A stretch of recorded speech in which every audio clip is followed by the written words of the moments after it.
Alright, so we're back here with another video. Alright, so this is it here out of the case. So it's quite thick. It's a thick one. Normal, so this is OEM spots for where your inlet and outlet are for your radiator, so it's all plug and play. These two stands here fit in the factory position. It's got an oil cooler here as well. These two little bungs here. I'm probably not going to really use it, but you can. So yeah, wouldn't be too hard to set up. It comes with these, so those are for the factory oil cooler. But if you want to run, well, it's not factory, but if you want to run an aftermarket one in this, you can. So yeah, I'm not too sure on the actual specs. I think it's about 30 mil thick or something like that. It's something fucking, it's like a 3-row or something. But so that's it there. It's quite thick. You know, your standard one's probably only about there. It's probably about the same size as the radiator cap, where that radiator cap there is. So yeah, it's alright build quality. I'm pretty happy with it. It's got a drain down there, so you can drain it. These are your factory mounting positions for your normal radiator, so it all just fits in. My brother has it on his one, so yeah, that's my plan. Just chuck this in, better cooling, no issues with the car. So this is for where you mount your fan. So you can actually still put a EE90 fan onto this radiator here, so that will work, but you have to cut. So the side of the radiator on a 2E, the piece of plastic goes along the side down like that. So on this side, you have to cut it. So you cut both sides, and then you can put the factory fan, and it all bolts up factory. So the factory fan all bolts up to this. The next bits I got is I got a temperature gauge here. This is just an El Cheapo one, but it will work. So it's got your temperature there.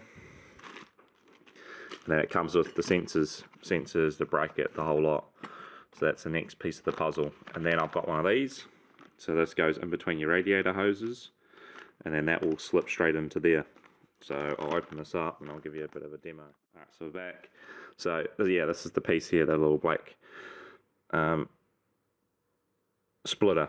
And then what happens is, it's like not really a splitter, it's an adapter. So then you get your piece here. And this goes right in here.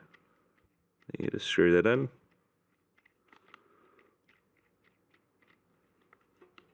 And boom, that goes in. But yeah, and then obviously you put it in either the lower would be probably the best. And that's going to probably tell you your temperature a bit more effectively. But yeah, you can do it either way. You can kind of put it either way you want. If you want to put it in the lower hose or on the upper hose, you can do both. Yeah, that's tight. But yeah, so that's my kind of plan. So I'm going to chuck that in when I put the whole motor in, and then the car's going to be pretty much mint. So this is all happening in a couple of days. So tomorrow I think we're pulling the motor out, and then we've got to build it.